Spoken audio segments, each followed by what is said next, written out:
C'est une belle aventure que le lancement de l'usine du futur.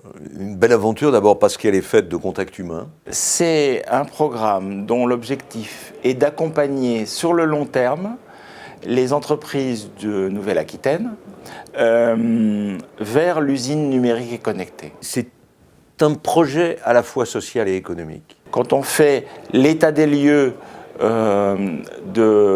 des entreprises qui rejoignent le programme, eh bien on s'aperçoit qu'elles sont assez loin de 4.0 dans l'échelle. L'enjeu du programme, il est double. Le premier enjeu, c'est un enjeu pour les institutionnels et pour les pouvoirs publics. Le programme a vocation à créer ce qu'on appelle des panoramas, c'est-à-dire par des statistiques et par l'ensemble des données qui vont être remontées, des diagnostics qui sont faits dans les entreprises, de permettre d'orienter les politiques publiques de la région Nouvelle-Aquitaine. Aujourd'hui, on a 400 entreprises dans la grande région qui... Alors certes, l'ex-Aquitaine avait pris de l'avance, mais aujourd'hui, il y a un engouement assez extraordinaire dans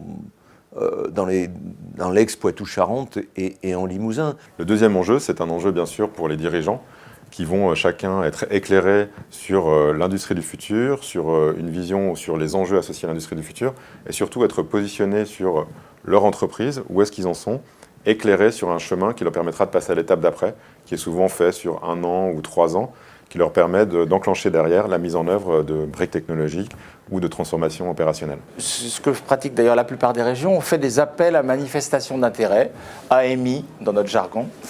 C'est-à-dire qu'on dit aux entreprises intéressées, on leur explique de quoi il s'agit. Il s'agit de faire un audit, puis d'avoir un plan d'action et d'accompagner ce plan. Sur la région Nouvelle-Aquitaine, OPO a un rôle d'intégrateur. Donc nous sommes ceux qui réalisons les diagnostics sur le terrain pour accompagner les entreprises. OPO a été sélectionné pour la deuxième phase des diagnostics. Depuis toujours, OPO est à la fois un cabinet de conseil, mais on a aussi un objectif qui dépasse notre vocation purement business, qui est d'accompagner l'industrie française dans l'amélioration de sa compétitivité.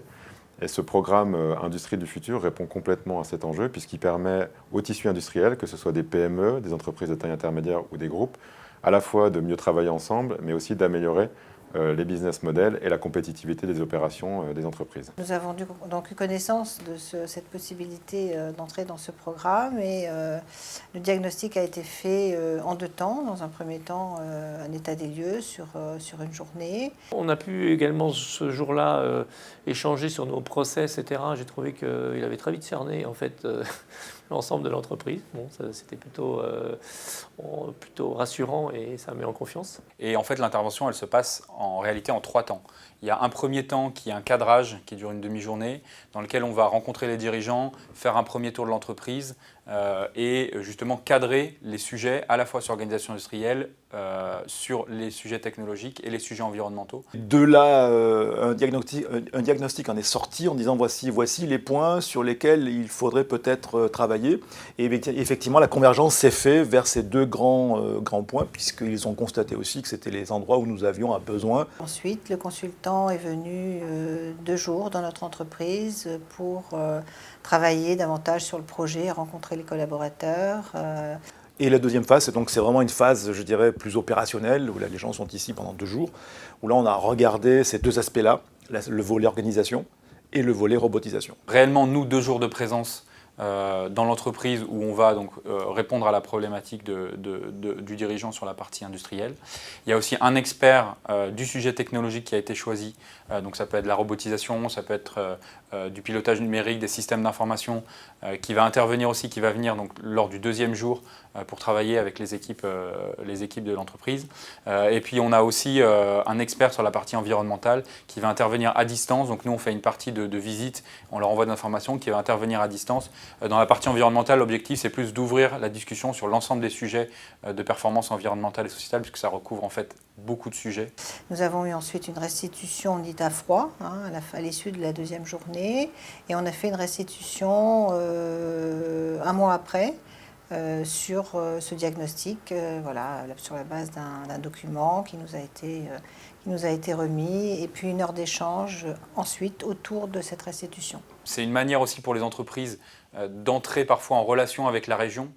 Ces entreprises sont en relation, on va dire, assez intense avec la région, mais d'autres ne connaissent pas vraiment les manières dont elles peuvent être aidées par la région. Donc c'est une manière aussi pour elles d'apprendre à connaître cet interlocuteur-là. Justement, ça va être un petit peu le challenge de l'industrie française d'arriver à se moderniser pour faire face à cette compétitivité qui est assez féroce. Et le seul moyen que l'on a aujourd'hui, c'est de jongler sur notre innovation, je dirais notre capacité à trouver des solutions plus efficaces et à les mettre en œuvre à des coûts qui soient raisonnables après, voilà, donc en termes d'investissement. Donc oui, tous ces programmes sont, à mon avis, bénéfiques pour l'évolution de l'industrie française. Il y a un tissu de PME qui ne mérite qu'à progresser, qu'à se développer.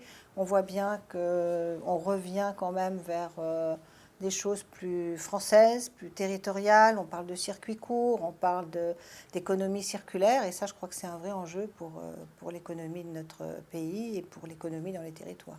C'est que tout simplement, l'usine, c'est une communauté. Ça se voit dans la campagne et au bord des villes. Et que la France a tellement perdu cette